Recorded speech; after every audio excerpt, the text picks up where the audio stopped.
Kenapa NU kok diem aja membiarkan ada MUI? Kalau Anda tidak merasa di bawah MUI, Anda yang lebih besar NU, punya umat. Bagi saya biarin aja lah ada Muhammadiyah, ada NU. Jadi NU mengeluarkan fatwa untuk orang NU. Ada yang Muhammadiyah beda, ya dengan fatwa untuk Muhammadiyahnya. Jadi yang mengeluarkan fatwa NU-nya, yang mengeluarkan fatwa Muhammadiyahnya. Iya. Lalu MUI-nya bubar dong. Bubarin aja, ngapain? Mendingan duit itu kasih rakyat kecil. Apa sih kerja MUI? Shalom Bapak Ibu dan Saudara-saudara yang dikasihi Tuhan Yesus Kristus. Penyesatan memang ada, tetapi cilakalah mereka yang membuat penyesatan itu.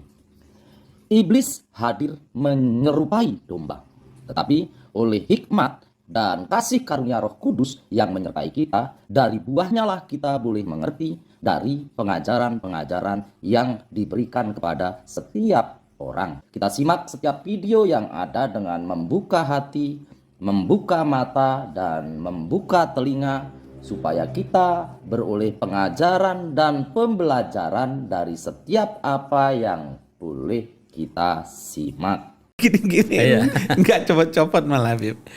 Bib, ini ada yang menarik ini dari Habib ini.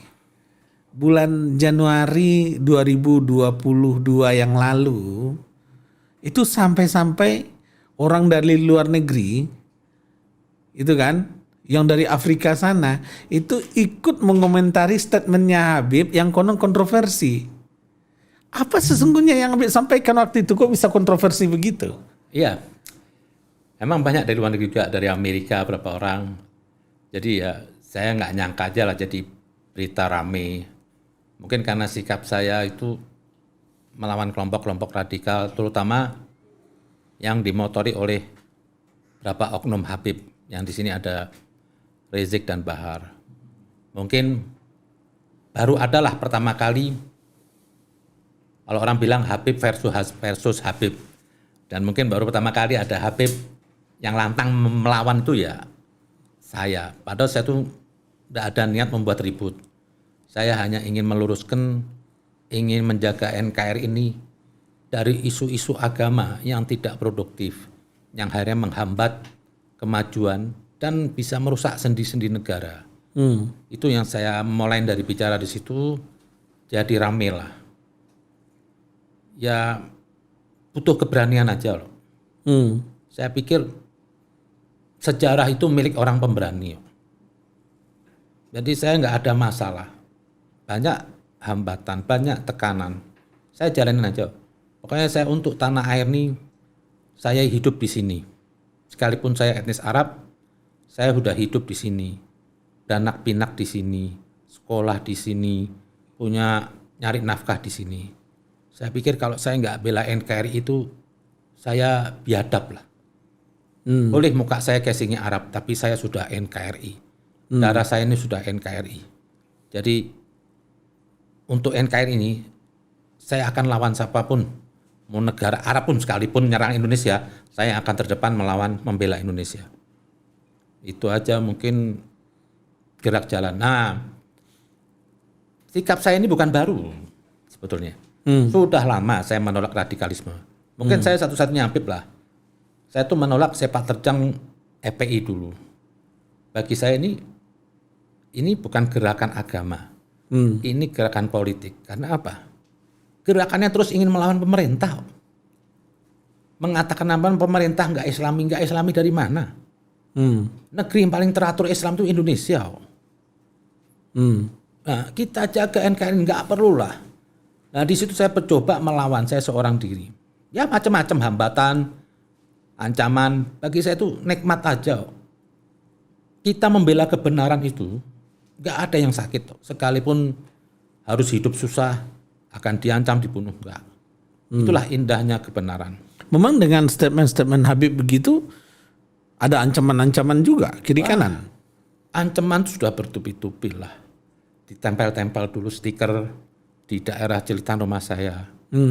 Terus dibuat meme, telepon teror itu. Sampai ini hari nggak berhenti telepon teror. Tapi saya jalanin aja, saya terima.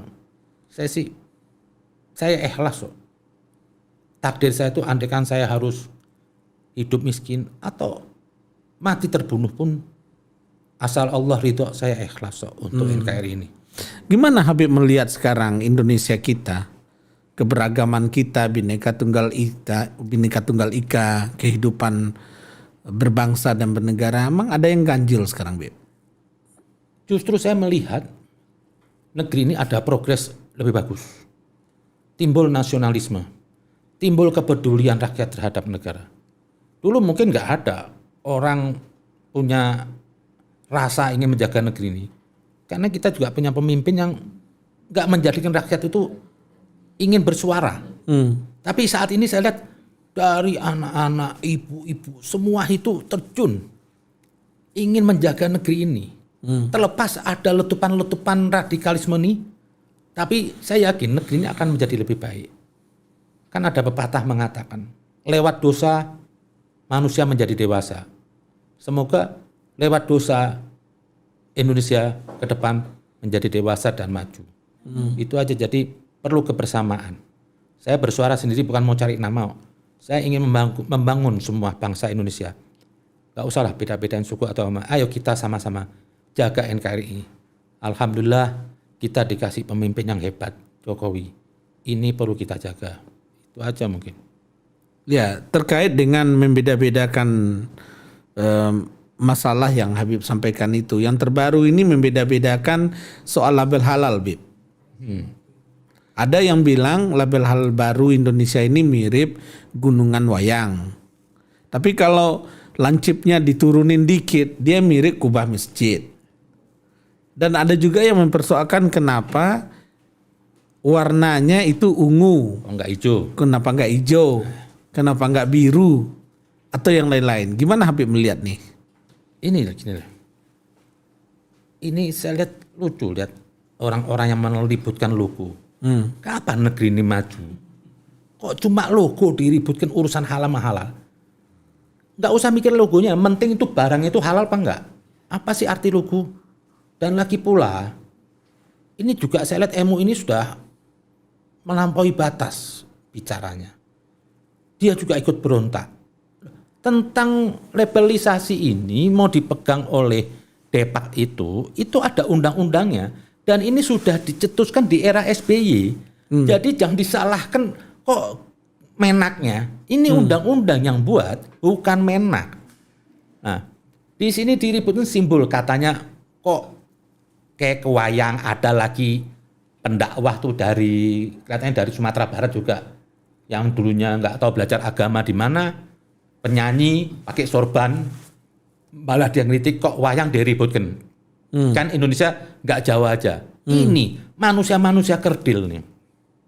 Apa terus dari logo itu harus seluruh provinsi ada? Sudah lihat maknanya. Dan satu lagi mengatakan warna, sampai warna di mana harus hijau. Nggak sekalian aja itu logonya gambar onta. Kenapa sih kok semua diributkan harus hijau? Itu juga bukan label Islam.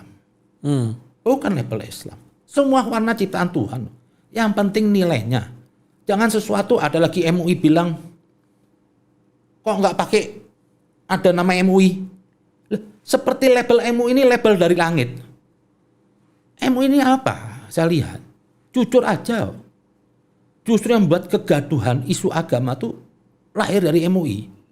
Harusnya MUI itu sebagai ulama yang menenangkan bangsa ini. Bukan mempermasalahkan, meributkan. Yang diributkan semua tuh halnya apa? Ecek-ecek. Kalau boleh saya katakan pepesan kosong. Kenapa pepesan kosong? Nggak ada yang produktif. Diributnya nggak ada sesuatu hal yang bisa menambah kebaikan buat negeri ini. Dan secara legal formalnya, MUI itu ormas kecil. Serius, Bib? Loh, kecil kalau dibanding sama NU. Dibanding sama Muhammadiyah, kecil. Nggak punya umat sebetulnya. Cuma modal fatwa. Fatwa itu produk manusia. Nggak wajib diitrukin. Kalau beda orang boleh menolak. Nah, tadi Habib sebut MUI itu hanya ormas. Ormas yang dikasih makan sama negara. Tapi gerakannya setiap hari mengusik negara. Sampai MUI bicara tentang pilpres. Lah, Anda parlemen apa? Oh sudah offset semuanya. MUI bicara lagi tentang apa? IKN. Ini kan sudah nggak jelas. Kalau saya lihat MUI ini apa sekarang? Sudah disusupin politik. Jadi corong-corongnya orang-orang yang ambisius kekuasaan, mungkin nggak tahu membeli. Ya saya menduga aja. Kan namanya manusia bisa dibeli kalau ada duit. Kok sampai bicara IKN, bicara malah terakhir menyerang Densus. Katanya Densus beternak teroris. Ini sudah kurang ajar. Emang MUI punya aparat polisian. Letakkan segala sesuatu pada bidangnya. Yang tahu keamanan negara itu ya kepolisian, TNI, yang di dalamnya ada Densus. Jangan ikut campur. Karena apa? Dia gerah di dalam MUI ini banyak disusupin orang-orang radikal. Dan yang saya bingung, ngapain sih dipertahankan MUI? Sementara NU enggak merasa di bawah MUI. Muhammadiyah enggak merasa. Jadi ini saya lihat apa mungkin jangan-jangan labelisasi ini dia kecewa diambil sama Depak karena nggak dapat duit. Bayangin aja tuh label halal diproduk oleh MUI. Seluruh produk makanan sekalipun yang halal harus punya label. Malah sekarang ada lemari es dilabeli halal. Ini kan sudah gendeng. Memang selama ini label halal yang dari MUI itu dipungut biaya. Oh iya dong. Lalu uangnya kemana? Maka dari itu nggak pernah diaudit. Kan pernah sekali mau diaudit marah. Ini kan bahaya ini. Ini duitnya. Woi, jangan dikira. Hitung aja berapa juta item produk Indonesia. Sampai terakhir lemari es dilabeli, mangkok dilabeli. Ini kan sudah offset. Ini sudah, kalau dalam agama tuh hulu, sudah melampaui aturan Tuhan. Yang nggak perlu diagamakan. Nah, bayangkan nggak pernah diaudit sekian lama. Kalau di Depak itu lembaga negara resmi. Ada undang-undangnya. Setiap transaksi itu bisa diaudit oleh BPK. Bisa diaudit oleh yang lainnya. MUI mau diaudit sama BPK? Nggak mau. Jadi ini sebenarnya apa? Kepentingan-kepentingan aja. Jadi ya lagi-lagi lah. Yang satu mengharapkan MUI itu kuda politik untuk kekuasaan. Yang satu duit. Nah, hanya di era Jokowi yang berani tegas. Dan ini Menteri Agama satu yang saya kagumin. Dia berani berani mengambil sikap untuk membawa Departemen Agama itu menjadi departemen yang benar-benar baik. Ada yang mengatakan, kan MUI itu kan tempat ulama. Lah emang di Depak nggak ada intelektual Islamnya? Justru Depak lebih objektif.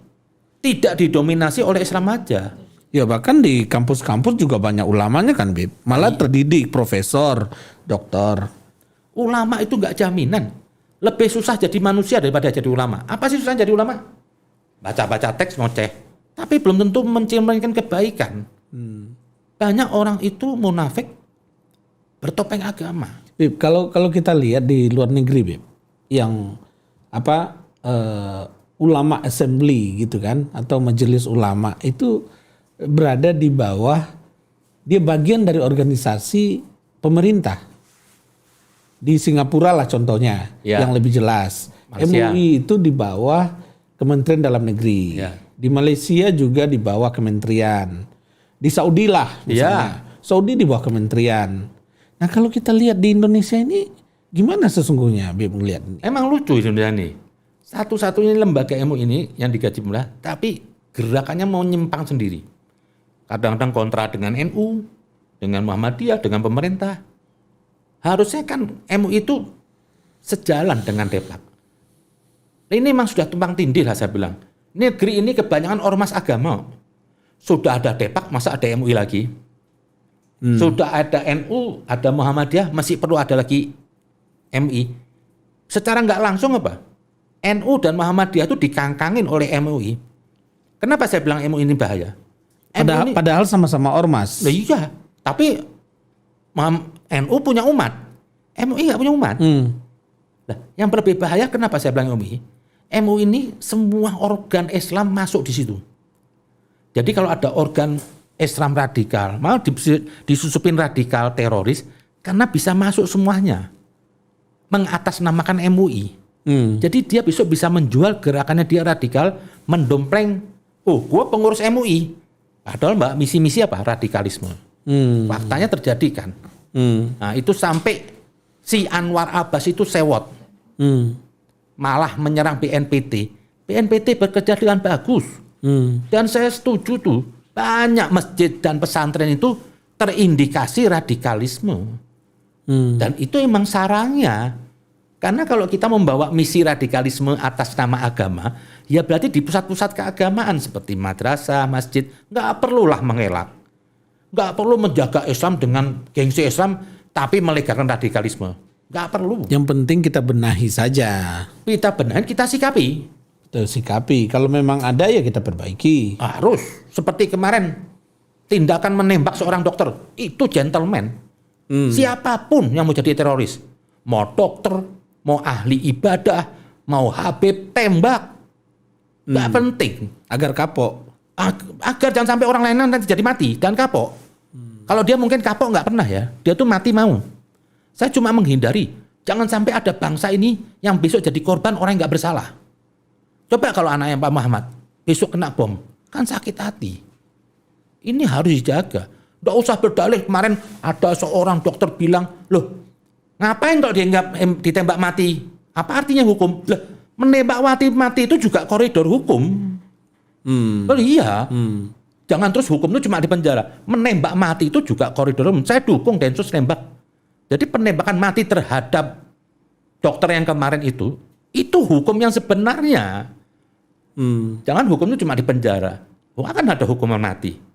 Ya. Nah, Mungkin kalau protapnya yang teroris-teroris gitu langsung tembak mati, barangkali teroris itu akan cepat berkurang, Bib. iya, di Arab aja kemarin sehari 81 teroris ditembak mati. Tembak mati. Iya, Arab loh. Iya. Ini Indonesia ini terlalu longgar. Terlalu terlalu mengakomodir kali. Terlalu jadi membuka peluang untuk orang jadi teroris baru. Harusnya lebih keras gitu. Harusnya nih pemerintah kasih kekuasaan penuh kepada Densus, kepada kepolisian dan TNI. Ya. Pokoknya aparatur keamanan negara bisa menembak tempat siapapun. Nggak usah dengar nih kadrun-kadrun. Dan saya yakin yang menolak dokter kemarin tembak mati itu apa? Itu kadrun-kadrun aja. Yang mereka di bertopeng agama. Jangan-jangan mereka yang menolak itu juga punya bibit teroris yang membantu. Mantu Nabi itu Ali bin Abi Thalib dibantai oleh teroris lagi sholat subuh. Orang ahli ibadah hafal Quran. Mungkin kalau di sini nanti dibilang apa? Penista agama, kriminalisasi ulama. Ya, malah mungkin masuk dalam tempat ibadah lagi. Loh, tempat ibadah Zamannya itu Khalifah Ali dibunuh. Dibunuh di dalam masjid lagi sholat subuh. Malah 3 khalifah dibunuh semua. Semua mati oleh dibunuh. teroris. Iya. Ali Itu ibadah Ali bin sama-sama Thalib, sholat. iya, Ali bin Abi Thalib lagi sholat subuh dipecah. Temannya sendiri. Jadi kalau mereka kemarin teriak-teriak dokter, sekalipun dokter nggak harus. Memang dokter Azhari itu bukan dokter.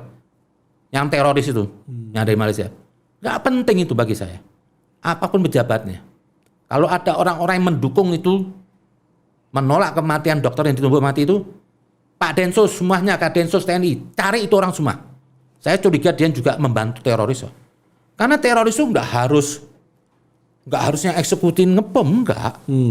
Banyak eksekutif elit-elit. Bagusnya menurut Habib, kalau yang radikal-radikal itu mau diapain? Saya pikir jangan basa-basi. Coba lihat di Malaysia, Singapura, nggak pakai pengadilan loh. Ada hukumnya, langsung tangkap masukin. Jangan, kita ini lucu. Sekalinya dokter ini yang ditembak, semua ribut HAM. HAM gimana? Loh, kenapa Anda nggak memikirkan orang yang sudah kena korban tuh HAM? Teroris di Indonesia ini bukan hayalan loh, sudah fakta, sudah terjadi banyak ngebom sana kemari. Ya harusnya HAM membela yang kena musibah dong. Membela negara dong. Harus dan membela rakyat. Karena kan gajinya juga dari pemerintah, dari rakyat, negara, dari rakyat. Kan rakyat minta dibayar dari uang pajak rakyat. Betul, rakyat minta perlindungan. Sekarang orang takut loh, maaf loh. Kalau ada orang berjenggot, celana cingkrang, kemana, itu jadi trauma. Bukan Islamophobia, emang dia kebanyakan pelaku teroris. Jadi jangan terus Islam, loh saya aja Muslim juga ada rasa takut toh. Karena saya nggak mau mati konyol. Kalau ada depan ayo. Tapi kan saya nggak mau mati dicolong sama orang begitu. Iya dong. Nah, itu jangan dibilang Islam, emang kenyataannya. Yeah. Saya di sini bukan benci Islam. Saya ingin menggambarkan Islamnya Nabi Muhammad. Yang Nabi nggak pernah radikal, nggak pernah memaksa orang, nggak pernah gebukin orang, nggak pernah keluar-keluar jihad. Ngapain di Indonesia jihad? Oh, negara damai kok. Iya. Nggak boleh teriak-teriak jihad. Ini semua HTI, EPI, ini kendaraan politik bertopeng agama. Maksudnya kendaraan politik untuk merebut Kekuasaan di Indonesia. Iya dong. Berarti ada pesanan. Ada ordernya, bisa. Siapa yang nggak? Nah, berarti orderannya bukan dari Indonesia dong, Bib. Oh, ini internasional. Yang sengaja Ini menghancurkan Indonesia. iya, mau ngambil manfaat. Memperalat orang Indonesia. Iya, lah. ISIS itu yang buat siapa? Amerika. Untuk apa? Ngadu domba sama Muslim. Tujuannya nanti ambil kekuasaan. Bisa aja saya menduga HTI, EPI ini juga kaki tangan mereka. Ya mestinya kalau gitu orang Indonesia jangan mau diperalat-alat dong. Maka dari itu, saya minta bangsa Indonesia, mari kita bersatu. Jangan dukunglah. Saya minta orang-orang yang mendukung HTI ini tobat-tobat aja lah. Anda jangan mau dibodoh-bodohin oleh tokoh Anda. Juga pendukung EPI. Nah kalau yang dikejar ini politik, Bib, oleh mereka, berarti 2024 ini bahaya juga dong. Ini bahaya. Ini akan terjadi gerakan yang masif. Baik dari dalam maupun dari luar. Isu agama akan kembali seksi. Ini akan dijual. Isu radikal, iya. Isu segala macam. Karena apa? Indonesia saat ini lagi pertama dari luar negeri. Ada negara yang dirugikan dengan Indonesia. Yang tadi bisa mengeruk di sini hasil dihentikan. Ya. Nah, misalnya Freeport diambil alih. Chevron, Total, diambil alih. Terus apalagi Inalum ambil alih. Terus tidak boleh ekspor bahan mentah, ini Jokowi. Sekarang dikuasai kembali oleh negara. Kenapa oleh Jokowi nggak Indonesia. mau? Kalau ekspor bahan mentah ke luar negeri, tenaga kerja yang kerja di sana, yang dapat nilai pajak di sana, di sini nggak dapat apa-apa. Nah, kemana kepemimpin kita dulu? Bagi saya tuh Anda penjahat Anda. Tapi kenapa banyak yang protes juga? Yang protesnya nggak kebagian duit. Ini kan banyak orang yang marah ini, yang objekannya hilang keuntungannya. Yang dulu jadi calo, menjual aset Indonesia, barang pemerintah dulu ke luar negeri, terusik dia. Kalau nggak terusik ya dia takut ketahuan kebongkar. Tapi Jokowi itu cantik. Dia tidak mencaci maki pemerintah yang dulu. Bagi dia sudah yang masa lalu lupain. Kita bangun masa depan yang lebih bagus. Kita jaga negara ini. Dari nikel semuanya. Itu nikel kita ini punya 30% lebih loh. Kalau negara Arab itu menyuplai minyak dunia katanya 10%, bisa negara tumpah duit. Kita punya 30% lebih nikel di Indonesia. Ini kita kalau kita jaga, saya yakin 15 tahun ke depan, orang dari luar negeri kerja di sini bukan kita jadi TKW ke Arab. Ini nikel semua diperlukan. Belum boksit, belum timah. Saya bersyukur ini bumi, waduh. Kaya banget. Waduh. Jadi kalau dihubung-hubungkan, karena kekayaan bangsa kita, negara kita ini luar biasa, ada kelompok radikal ingin mengambil alih kekuasaan politik, pemilu 2024 jadi sasaran. Kira-kira begitu? Kelompok radikal itu cuma pion. Seperti ISIS jadi kudanya politiknya Amerika. Jadi ini pion aja. Jadi pion aja. Jadi pion. Tapi ngerasa jadi pahlawan. Sementara ini diginjong alasan agama. Besok dia menang, dikudeta. Ini mereka yang bawah-bawah ini nggak tahu. Tapi mereka Amerika ini punya kaki tangan. Jadi kalau saya mengakui Pak Muhammad ini, itu ada 10 orang. Pak Muhammad mungkin nggak tahu saya yang gerakin. Ini kan Amerika buat. Seperti ISIS, semua kan Amerika buat. Ya. Makan jaga. Saya juga ikutan haus dengar statement dari Habib. Boleh minum ya, Habib ya? Nah. Jadi saya pikir. Nah, 2024. Gimana petanya, Bib? 2024 tadi saya lanjutkan ya. Kita jangan sampai terpengaruh isu-isu agama. Ini berat nih. Ini 2024 ini soal apa? Ini juga konflik antara Amerika dengan sekutunya. Karena negeri ini bagai wanita cantik. Apa yang nggak ada di negeri ini? Ada semua. Semua sekarang kepala negara semenjak dipimpin Jokowi, Indonesia ini seperti wanita cantik. Semua mau datang. Raja Fahad datang. Yang nggak pernah datang dari zaman Raja Faisal. Kemarin Jokowi dihargai di Emirat. Dulu maaf SBY, coba kalau ada kongres apa G20 atau apa, duduk paling belakang kayak anak yatim. Sekarang Jokowi front the desk, nggak mau Jokowi. Gue negara besar, saya nggak perlu berkubu ke Cina atau ke Amerika. Saya nanti memandiri. Iya. Penduduk 70 juta dengan wilayah yang besar. Ini Jokowi membawa Indonesia besar. Lah 2024 ini ada bahaya ini. Ini negara-negara Amerika ini semua akan turun. Maka saya bilang tadi, pilih pemimpin yang punya jiwa seperti Jokowi.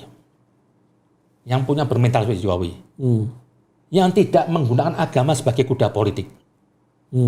Dan kalau perlu lagi, jangan pernah dipecat dari suatu jabatan. Itu bahaya. Karena orang sudah pernah dipecat dari suatu jabatan, jadi pemimpin itu akan dendam. Ya kalau boleh saya sebut lah, nggak usah ngaling Anies. Ya saya mau fair-fair aja. Saya mau jaga NKRI. Saya nggak peduli mau etnisnya apapun. Ini bahaya. Kenapa? Di belakang Pak Anies ini semua Islam radikal. Saya bayangkan kalau dia jadi presiden. Ini negeri bisa jadi Taliban. Pecah NKRI. Putus tuh suku-suku semua nanti. Maluku bisa pecah semua. Apa mungkin hanya memanfaatkan suaranya aja, Bib? Itu ideologi. Ideologi. Justru saya takut orang munafik. Tadi saya bilang tadi, saya minta partai-partai ini yang koalisi kepada Jokowi saat ini, Anda nggak usah bermain-main sok toleran, kaki sebelah kiri memasuk ke kadrun, ke radikal, janganlah. Tapi yang mau maju, isu-isu mau maju presiden itu kan nggak punya partai politik. Nah pertanyaannya Bib, suara radikal itu masuknya ke partai politik mana? Sebetulnya suara radikal itu nggak banyak. Kita perlu negara ini mencerdaskan bangsa, terutama melalui partai-partainya. Carilah pemilih itu dengan tidak mendukung radikalisme, dididiklah bangsa ini. Kalau enggak, mau sampai kapan kita mewariskan bangsa yang bobrok? Jadi partai itu harusnya juga mendidik kadernya. Anda jangan toleransi lah. Toleran terhadap intoleran itu bagi saya intoleran juga. Mau dalilnya apapun sama sudah. Kenapa? Oh mungkin Anda berbicara, oh ini saya cuma mau dapat suara aja. Tapi tetap Anda memupuk itu intoleran. Dan itu suatu saat bisa bermasalah. Karena dianggap intoleran itu apa? Dia dibenarkan saat ini. Jadi strategi politiknya yang cantik, yang murni. Pisahkan itu. Silakan Anda kampanye cari. Tapi tetap Anda bawa apa? Saya menolak intoleran dengan caranya apa? Mungkin dengan begitu akan dapat simpati dari kelompok itu, lalu perolehan suara akan meningkat. Ya itulah. Dia cuma hanya memikirkan kepentingan partai dan kursinya aja. Tapi dia tidak sadar telah menanam benih-benih berkebun yang tadi dibilang teroris. Seharusnya Anwar Abbas itu yang MUI itu mengkritik partai-partai yang masih kolaborasi dengan intoleran. Itu yang berkebun. Atau MUI mengeluarkan fatwa.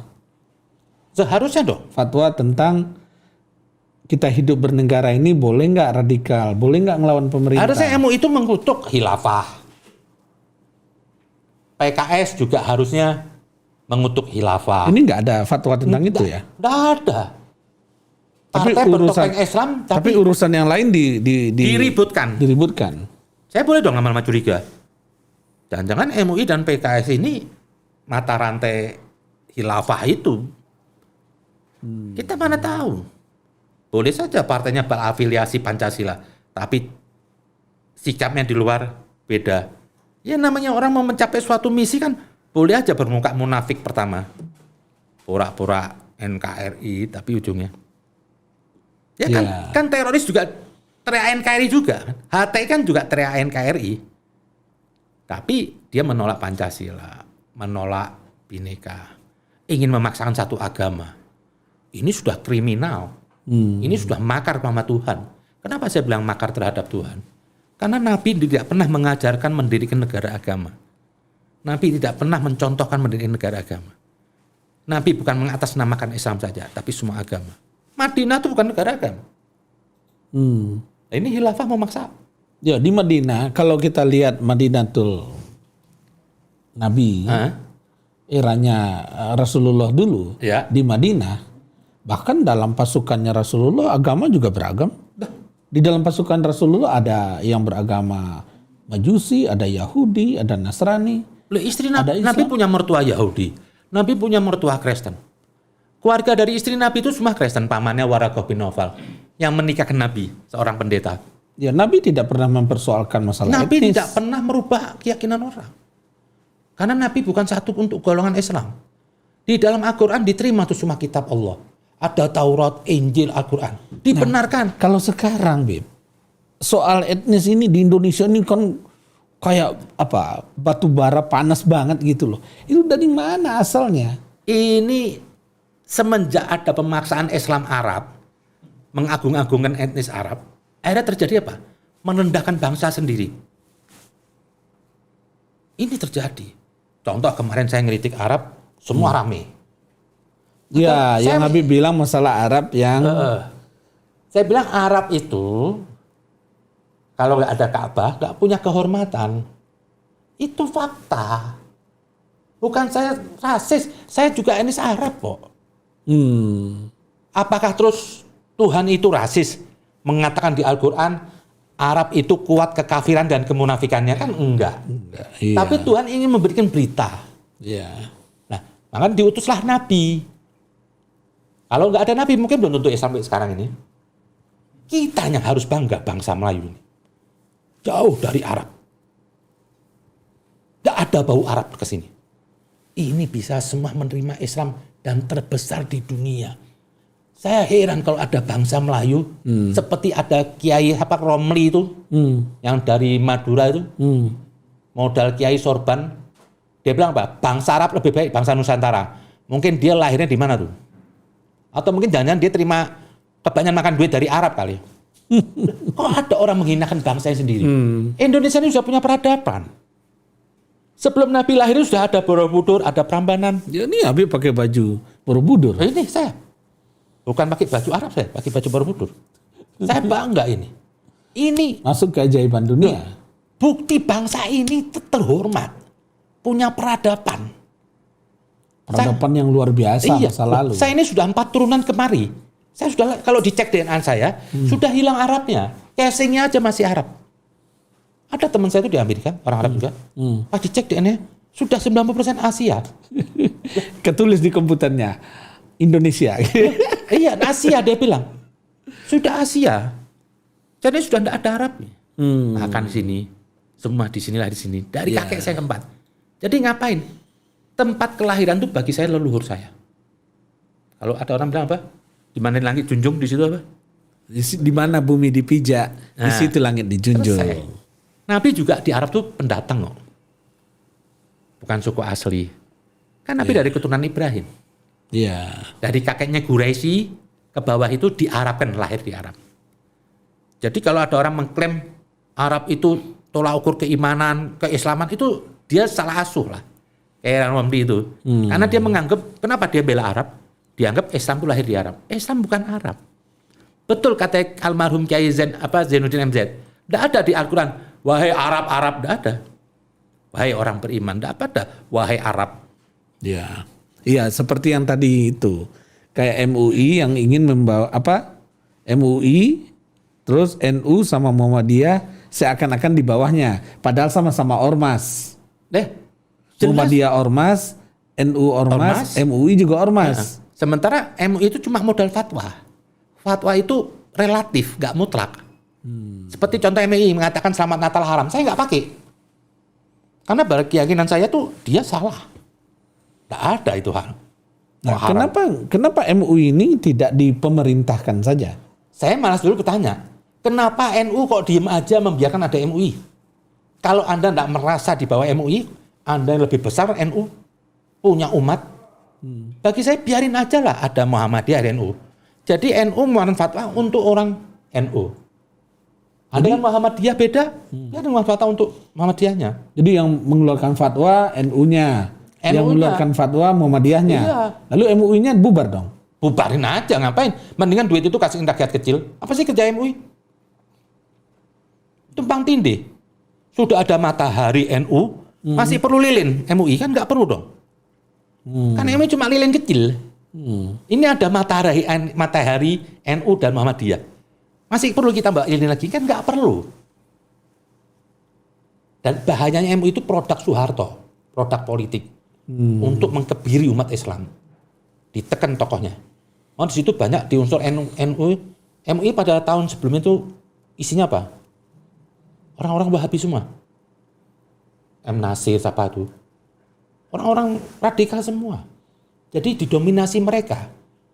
MUI itu saya pikir mah jadi corongnya Islam non NU. Padahal Islam NU yang mayoritas di Indonesia. Yang gerak dakwahnya rapi. Tidak ada dari NU itu jadi teroris. Tidak ada. Harusnya apa? Berkibat ke NU aja. Justru MUI yang wadah kecil kemarin jelas malah anggotanya teroris. Terus si Anwar Abbas singit, ngamuk-ngamuk. Kan harusnya dia juga menjaga dong namanya dia. Jadi maunya ngelawan pemerintah aja. Lah ini bahaya orang-orang begini. Hari apa? Dia menciptakan masyarakat, pandangan masyarakat, nanti punya antipati terhadap Densus, terhadap TNI. Ya. Ini bahaya. Ini pemerintah harus tegas lah terhadap MUI. Bagi saya, kalau mau damai negeri ini, bubarkan MUI. Terima kasih, Bib. Ya. Salam. Saya ucapkan terima kasih telah menonton video ini sampai habis. Dukung terus channel Hati yang Gembira dengan cara like, komen, dan subscribe. Tuhan Yesus Kristus memberkati kita semua. Amin.